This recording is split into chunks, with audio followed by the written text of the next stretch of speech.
Hello, and welcome to another panel on Big Bad Online. And we're going to be given a quick abridged version of one we did in Big Bad in person last year. Before we get into that, I want to introduce ourselves and tell you all a little bit about our experience in funding APs, which is what this panel is about, and where we come from in different parts of the industry and different ways we tackle that task individually. Um, I am Drac. We actually have a slideshow to show you as well. So if we could put that up real quick. I am Drac. I'm a freelance producer and project lead. I'm, as you can probably tell from my accent, from the UK. And I produce and perform in a bunch of actual plays and have found very different ways to fund them, especially since I don't have a home base for those streams to tend to be on. I kind of just produce actual plays for whoever wants them, whoever needs them. And that greatly shapes the way I navigate funding APs. I will then pass it over to my other panelist, Hamna. Yes. Those are some of Drax's for past Yes. projects, by the way. So yes, hello everybody. My name is Hamna. I use any and all pronouns, and I am a TTRPG actual play performer and producer. My experience in actual play production is that I tend to kind of work with a handful of different channels that I have sort of developed a working relationship with. So when I produce APs, I usually come with like an idea that I have, a show that I want to create, and I will ask the channels that I sort of have developed this working relationship with whether or not they would be willing to put that on their spaces. And yeah, so for me, funding for an actual play comes from that perspective of I have an idea for a project and I am seeking sponsors who are wanting to help me sort of make those actual plays a reality. And on the next slide, you'll see some of my past works that have been notable, that I'm very proud of, that are ongoing as well. And with that, I'll pass things over to Stella. Hi, everybody. I'm Stella Luna on Twitch, Stella Luna TV on all other social media. I'm a TTRPG producer and performer, and my perspective is going to be coming from the experience of a solo channel owner. My entire platform belongs to me. I do occasionally have people come on for contract work, so I might have them take on a role, but for the most part, my productions, I wear all the different hats, including the management, social media, and all of that. So that is the sort of lens that I'll be sharing with. And on the next slide are some of my works. I keep pointing in the wrong direction. And some productions that I'm quite proud of. And yeah, so we'll move on to the next slide now. Yeah. So we're going to touch on a few things that you need to keep in mind and actually have an idea of when you're funding APs. The main ones are the types of sponsors or funding you're going to be looking for or gaining, expectations, that's with the money you're going to be getting and the actual production itself, budgeting, of course, which is incredibly important, how to contact these sponsors or get these funders, the pitch deck or meeting, and contracts. We'll start with the types of sponsors and funding. Yeah, there are various types of sponsors which can depend on what they actually produce and their focuses as their companies, as well as their size. So I have worked with a couple of large companies like Logitech and Hit Point Press. And with those companies, there are things that you're going to have to keep in mind with how you want to approach them, what sort of scope and goals and the direction you want to go with your project, because depending on the types of sponsors you talk to, that conversation might go a little differently. Yeah, and I find that I usually tend to be working with sort of medium to small companies, and these are the ones that are kind of usually somewhere in the tabletop industry. They're doing something to sort of add to that ecosystem. And when I am soliciting sponsorships from these companies, usually it's a lot more about sort of building that relationship with the people that work there, because they're like, sometimes it's like a company of like one person or like five people that work there. It's like, so that becomes a lot more informal, I would say, where there's less bureaucracy that you need to kind of move through that might exist for some some of the larger companies that have to do like approvals at different levels in order to get the funding to you. With these sort of smaller companies, it's a lot of just like talking to the people that are in charge and sort of figuring out like what is a mutually beneficial like sponsorship relationship that we can have. With that being said, though, when we're sort of looking at these smaller companies, oftentimes they're also working with smaller budgets. So that is something that you need to keep in mind when you're sort of soliciting these kinds of sponsorships. And I will say, even though we are talking about funding actual plays, which are inherently very linked to TTRPGs, you don't have to just reach out to companies related to TTRPGs. For example, like Stella just said, they work with Logitech, who is, as far as I'm aware, pretty removed from TTRPGs, but showed an interest in supporting the little show about what was it?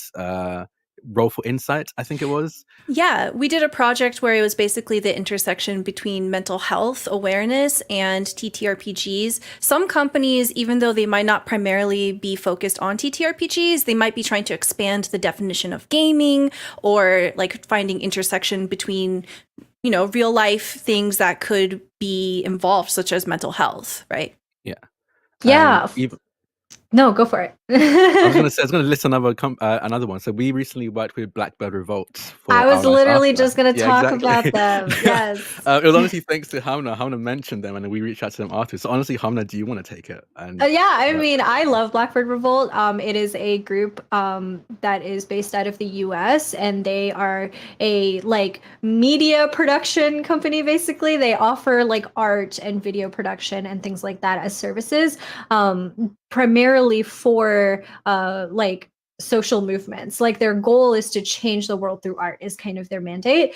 And I happened to come across them like really randomly. They sent me an email actually being like, "Oh, we heard about your work and we really like it, and that's really cool." And I was like, "Oh, like I've never heard of you before."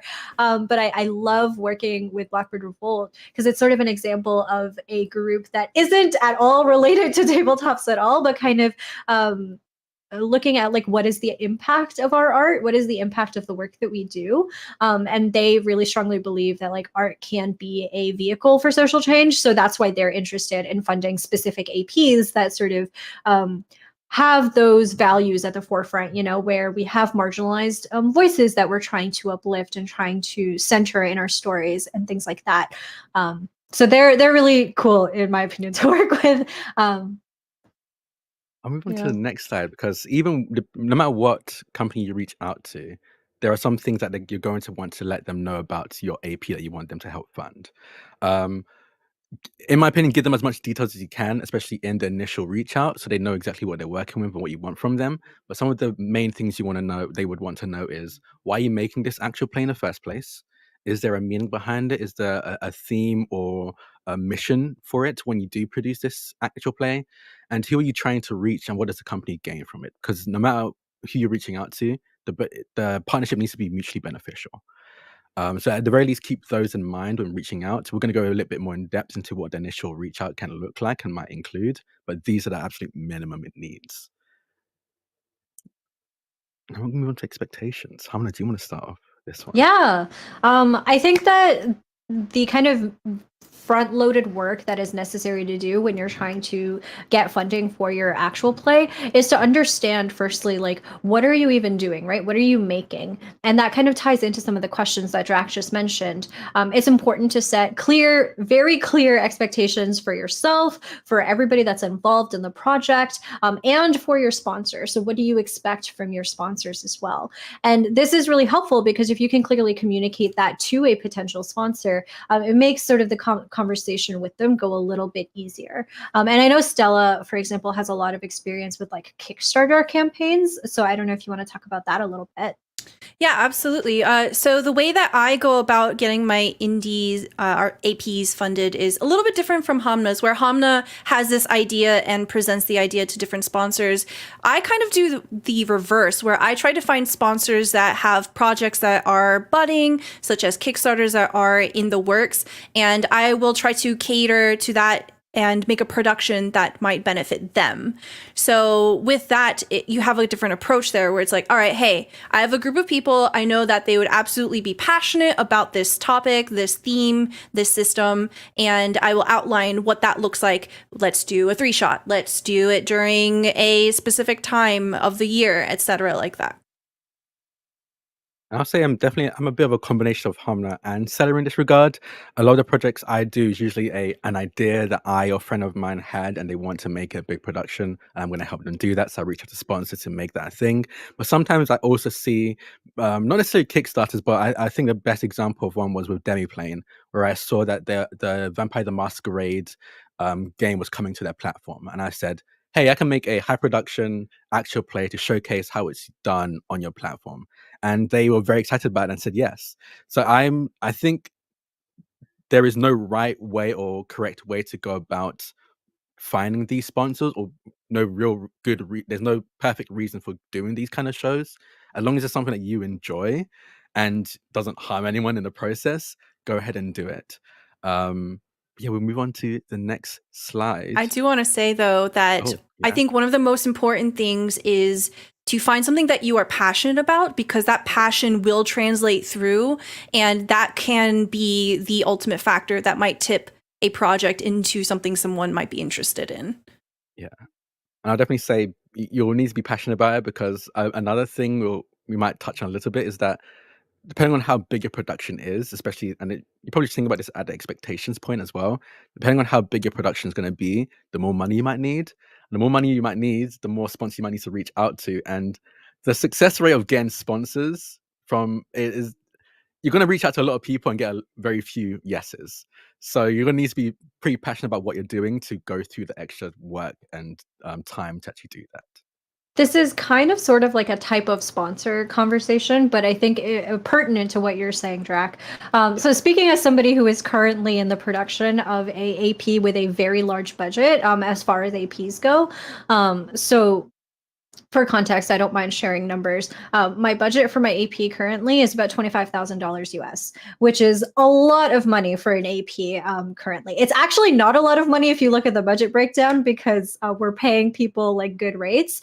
But as far as the current ecosystem, the current industry of actual play goes, that's a pretty big budget. And what I have been learning is that it's been really difficult to actually secure the entirety of that budget from just sponsorships. And so when we're thinking about how to fund APs, I also do really recommend that folks apply for like grants that are available, whether that is grants online or whether that is grants in your area. And I really, really encourage you to look in your area, like what is available. Are there arts grants that your government offers, like in your city or in your state or your province or even nationally? Are there universities near you, colleges near you that have arts grants that are available to community members? Don't forget that actual plays count as art. They count as like mixed media, new media, depending on how they categorize it. Our work does count as art, and it does qualify for a lot of different arts grants.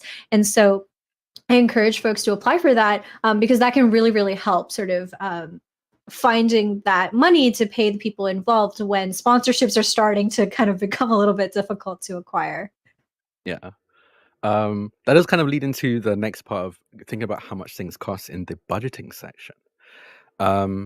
Stella, do you want to take this one? Yeah, so between projects and depending on the scope of your project, you're going to find budget can vary immensely, especially when it comes to a breakdown of who do you want on your team, how many roles are you going to break up, how do you feel about paid and unpaid labor, because in some certain cases you might not be able to pay everyone, and that is an honest conversation that you're going to have with yourself and with everyone that's involved. You don't want that to be a surprise at any point. Please be super transparent about it. And budgeting can also include different revenue streams. Are you going to run something that can potentially earn money through the actual play as the actual play is being presented, or even afterwards? Do you have supplementary avenues, such as you're working with a dice maker, for example? And you also have to think about the time scale of your budgeting project. Is it just going to cover this individual thing that you're doing? Is it going to be a longer scale thing? And I think the most important one is also, is it going to be an exclusive sponsorship, or can you divvy it up? Because you don't have to just rely on one source for your revenue of budgeting your project. You can have multiple. I actually have a question for you, Stella, because something we haven't really quite touched on yet is looking at Patreon as a potential revenue stream. And I know that you sort of fund your actual play productions partially through Patreon. So what does that kind of look like? Yeah, so the way that I specifically run my Patreon is that I have reoccurring campaigns that people can sign up to play, and it's very transparent from the get-go. Hey, this money is going to be channeled into future projects. It's going to help pay for special events. It's going to help pay to have like marathons, one-shots, all etc. And with that kind of gives you an idea of, you can reach out to independent sponsors, also outside of companies. And that can take all kinds of different approaches. Like I think we've seen people do like funding through like Ko-fi, which will like basically, crowdsource for payments instead of relying on one single payment from a company. We actually have a question that I think I want to throw, if you're okay with this, Hamna, because you brought it up. Question is, are there resources you'd recommend or advise you have for how to write a grant proposal? Yeah, so grant proposals when it comes to like arts grants from like universities or governments and whatnot, they usually have their own like requirements of what is needed for you to include as part of that proposal. So it's very rare that they'll just be like, here's money, write us something. They usually have questions that they want you to answer. But generally speaking, those questions tend to be pretty similar. It tends to be stuff like, like tell us about your project. Why are you doing this project? And then usually the biggest thing they'll ask is like, what does your project contribute to the art scene in your area? They're usually very interested in how does your project help bolster sort of the artistic like projects endeavors that are coming out of your space locally. So for that, I really recommend kind of playing up the like where you are geographically and how that impacts like your work and how you are going to be contributing to the sort of local art scene in that way. In terms of like resources and whatnot, I think that there are lots of examples of successful proposals and even unsuccessful proposals, if you want to sort of learn of what not to do online, that you can sort of go and look for as well. And that can help you sort of figure out like, okay, like what do these usually sound like and what are they usually written like? If you have anybody in your life who has applied to these grants in the past, I would also recommend asking them for their example grants that they've applied to before, so that you can kind of see that, and then asking them if that was successful as a proposal or not, so you can sort of gauge the quality of that proposal as it's written. Yeah, so I think generally just kind of like going to the internet and then also crowdsourcing from like people in your life would be my best recommendation. The kind of other thing that you can also do is you can also usually email the granting agency or the funding agency and ask them like if there are any like things that they are particularly looking for or things like that. Like you can ask them questions as well, though a lot of them often have that in like an FAQ section where they will say like, here's kind of like our tips for applying to our grant in particular, because every funding agency will have different like goals and objectives of like why they're giving out this grant and what they hope to achieve with it. So as long as you're kind of tailoring your application to that agency and what they want, what their mission is, I think that you're kind of set up for success in that way. I would encourage people to try to think out of the box and don't be shy about trying to pitch to unusual sources, because I think actual plays and just TTRPGs in general are becoming a lot more popular than they were like 5 years ago. So it isn't a completely foreign thing to talk about, and just give it a shot. Worst thing that can happen is they say no. Yeah. And I'm gonna say again, you're gonna get a lot of no's, a lot of no replies and a lot of no's. So just always be prepared to reach out to a lot of people. I remember I helped with searching for sponsors for higher education, which is a Strixhaven campaign a while ago. We reached out to maybe 150 different companies and maybe got back replies from maybe 40 or 50, and then actual yeses from maybe 10. So just be prepared for no's and no responses. Next slide is just what Stella said, honestly wrapped up at the beginning of this section. Be transparent about where the pay is going with you and as the with you and the cast you're reaching out to, but also with the sponsors. That's going to be another thing we're going to touch on. Be transparent about where the money goes to in your actual production itself. But we'll go to the next slide, how to contact sponsors. I can start off with this one. We tend to reach out to sponsors when we have an actual clear idea of what exactly we're doing with our production. Or I guess more specifically, me and Hamna have it down to the T, whereas Stella more has I can create something beautiful with your product, usually with the Kickstarter.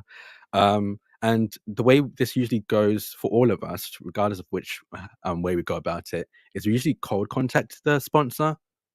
The only time that's not really the case is when we already have like a working relationship with this sponsor, which the more people you reach out to, the more you have a working relationship with them for later for projects further down the line.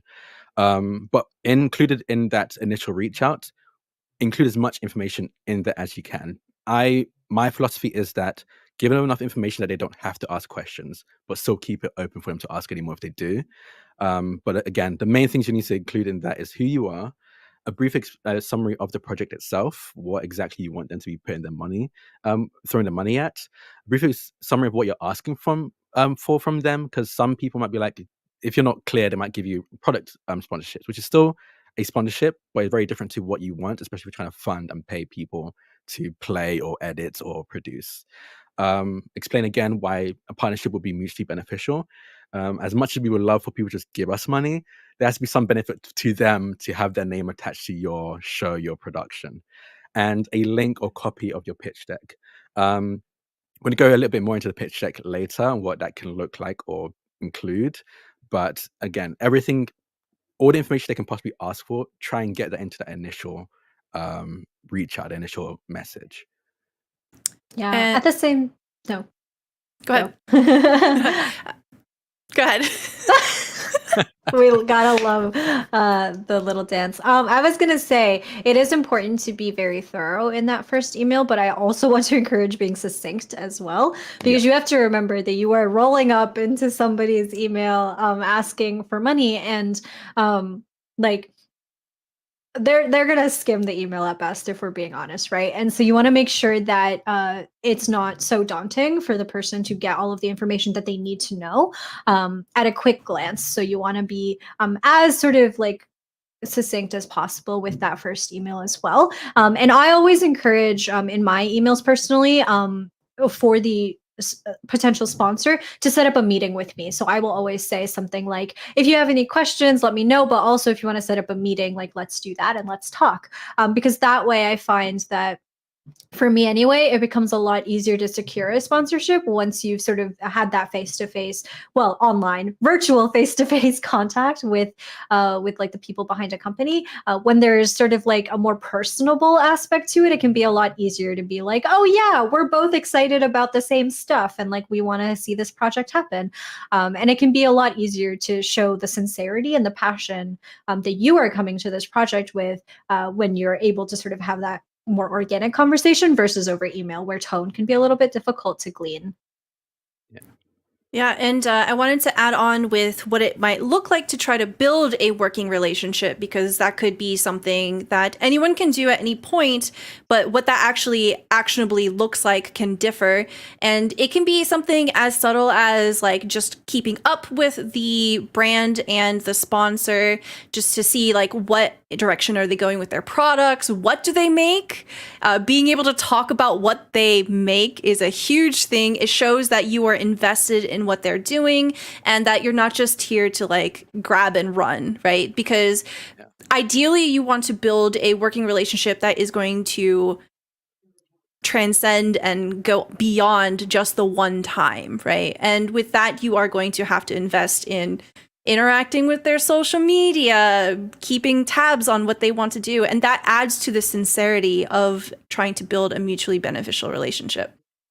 Yeah, I will say the funny thing is that like I remember when I was contacting sponsors for the first time, one of the things that happened to me actually more than once, and I was surprised, was that even companies that didn't have the money to give would sometimes respond being like, "Thank you so much. It's very clear that you actually like know about our company, and we really appreciate that. And we don't have money right now, but if you have a project in the future, please do come to us, just in case we end up having money in the budget."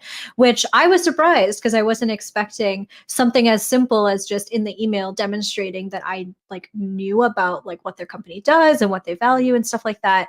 I didn't think that that would go so far, but it really does. Like Stella Yeah. is right to say like that sincerity and like understanding the company can go a long way in building that working relationship, even if they can't say yes right now. Yeah. I will move on to the next slide. We're running out of time, but this kind of touches on what Hamna and I know Stella does use the same method, but you mentioned having a face-to-face meeting. So we're going to go into pitch decks slash meetings because we found amongst the three of us, we don't all lean on the same way of pitching the show or actual play to our sponsors. For one, I tend to go for pitch decks. So sometimes I make one-page pitch decks or maybe a presentation going into detail about what exactly it is I'm producing and why, the right down to the breakdown of the budget, the team I'm going to be having on, and any analytics from previous projects I've worked on.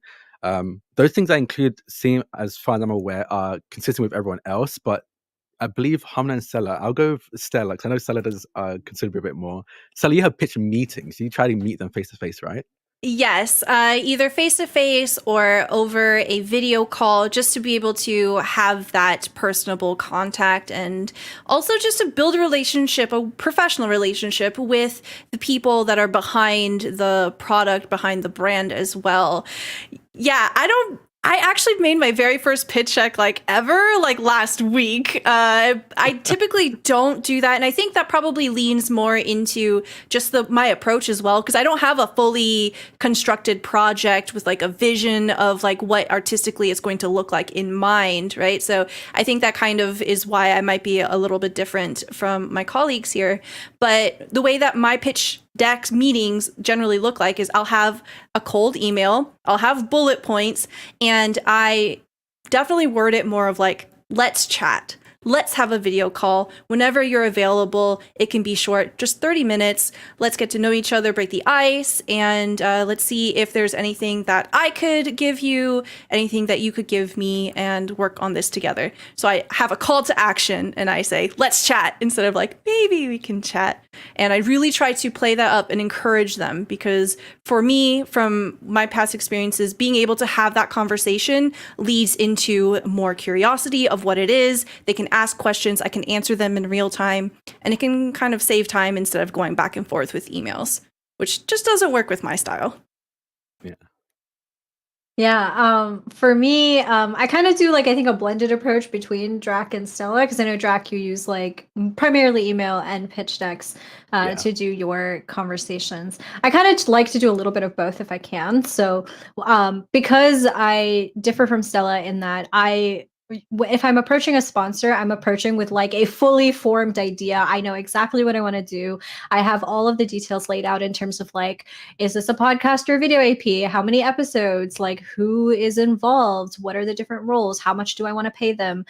Pretty much all of these details I've already decided when I'm coming into a sort of soliciting sponsorships. And so I put all of that information into a pitch deck. I like to make like a very, again, as succinct as possible, sort of like visual representation of what my intention with a project is. Why am I doing it? Why does this matter to the sponsor? You know, why is this something that they should support? A budget breakdown, like all of the information that I have, including like who I want to be on the team and stuff like that. I will include all of that information in like a slideshow functionally, and I will send it as a PDF to all of the different sponsors, and I'll say, hey, here's all of the information. If there is anything that is like confusing about this, or if you want to talk about this more, like let's set up a meeting and let's talk about it. And that's kind of where I go with it, where I like to do both a pitch deck and a pitch meeting if I can. But Jack, how does sort of operating off of like just email work for you? So I think the biggest thing that I caught onto is that I guess the downside question mark is that you have to be really quick with responding, and you have to be really quick with giving all of the information as much information as succinctly as you can, especially with the medium to larger companies. It's very easy that for a back and forth to just get lost in the corporate shuffle. So you want there to be as little back and forth necessary or needed as possible, and I think I've mastered it. I haven't gone to a point where I've reached like dead ends or no responses, with people that I have a back and forth with. But I do find it, I guess at least for me and how my brain works, a lot easier to have it all down. I'm not as quick on my feet or great explaining as Humna or Stella are, but I'm very good at having all the information I need on a one page or a slideshow.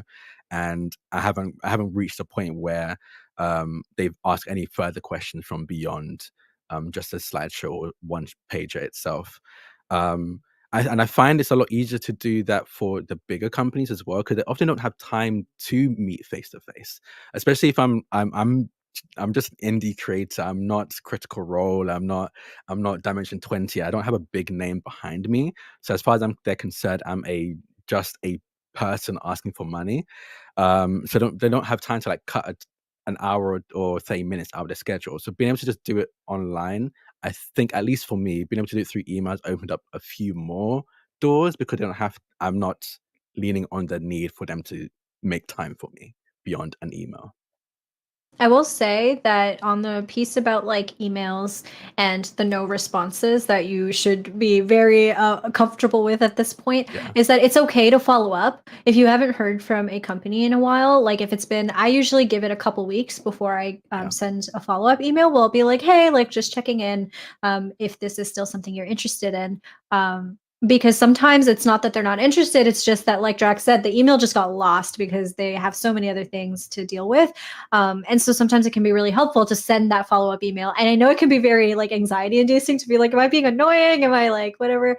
But I do highly recommend just send that follow up email, just very gently kind of be like, hey, like just checking, like, how are you feeling about this? And sometimes you'll just get ghosted even after that, and that's okay. Yeah. But I think at least doing like one check in is in my opinion like good standard practice, just in case. Yeah. I've actually found that because I do have a little bit of weird nerves of being like, I hope I'm not bothering them by sending this follow up. I usually have like an update in the follow up, and it makes it feel more like there's an actual like other use for this email I'm sending again, or being like, maybe it's like, oh, we changed the airing date, or we just got the art done, or just something related to the project, just to one, give them more information to hopefully be more interested in it, but two, maybe help with anxiety of popping up in the inbox all over again. Um, we'll move on to the next Oh, slide. We'll I be did want to Oh, add something. yes, please. So I think one of the most important things that you can also add into your pitch deck or meeting is to talk about analytics. And analytics can look different depending on what you've done so far. It doesn't have to just be the viewer count from previous projects you've done. Analytics can be a wide scope of things. It can be the amount of money that you've raised with charities. It could be the number of different projects that you've worked on, the number of different cast members that you've brought onto your channel, just to show that, hey, there is a progression, there is a substantial number of something that I've done. I've spent time in this space and I want to grow from here, because analytics can be used to reflect not only just what you've done, but how much you've grown individually as well.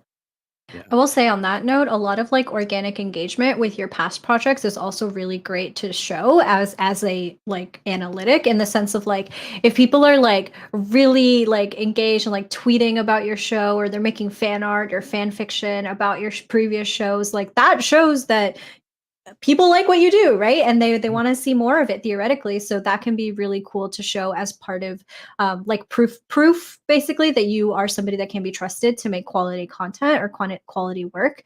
And one thing that like I'm finding that I'm relying on a lot now is like press about my previous shows. Goodia, for example, has gotten, I'm very grateful, has gotten a lot of press in recent times. And so I'm sort of in my pitch decks now saying that, like, hey, like my work gets talked about in like news articles, and like if you want to sponsor my next project, like your company will be attached to something that theoretically will get similar press, right, and similar audience talking about it. Yeah. And I would like to encourage to not fall into the trap of thinking I'm too small or thinking my numbers are smaller than someone else's numbers, because in the grand scheme of things, that doesn't matter. What matters is how much you want to put into the project and it like the reach of like people caring, people wanting to get involved. And that is very valuable. Yeah. Move on to the next slide, which will be pretty short, but it's contracts. No matter what you're doing, whether you're doing, and you should have written up contracts for yourself, between you and your sponsors, but also between you and your team. That's your cast and anyone else, like editors or artists, etc. We can't give any legal advice. We are not we're not trained in any way, shape, or form to give legal advice. So I'm not going to give any. But if you can afford it, please, please, please do look for a lawyer, especially ones who are like experts in new media, because that's very new, and the law is very weird when it comes to especially actual plays, but streaming and YouTube and that kind of stuff in general is very kind of, it's a whole different beast. So if you can find a lawyer who is fluent in the new media law, definitely do that. And if you can't afford a lawyer, then I highly recommend doing some research about contracts and obligations. That way you don't fall into some kind of poor legal situation where you might have to end up paying out of your own pocket. Yeah, I know that it might seem a little like strange and unusual to be like, oh, why do I need a contract? We haven't used contracts before. But I think that even if you're not anticipating any like issues with your working relationship with the folks on your team or with potential sponsors, it can still be a good sort of safety measure for everybody involved to just have the agreement in writing. So we just recommend, just as a little safety measure to have contracts. And you can write up one yourself. I do think that, like, you can, if you have, you can find the resources to do so. You can write up one yourself. You don't necessarily need to have a lawyer. It just is a lot better and more, a lot safer to have a lawyer do it for you. And contracts will not only protect you, but they'll also protect everyone who's involved and the companies too. Exactly. But that is our panel. If there's any questions, I think we still have 10 minutes, but We can probably close out with some final notes as well. yeah. We have a resource available to anyone who wants to look at the slide, any further details that we've added in. We actually ran a workshop of this during Big Bad Con last year. So we actually have some workshop pieces that you can actually fill out, and perhaps it'll help you figure out a way of how you want to work on your own pitch deck. And that is going to be available in a Google Drive that is in the panel description and will be put in the Discord as well. Yeah.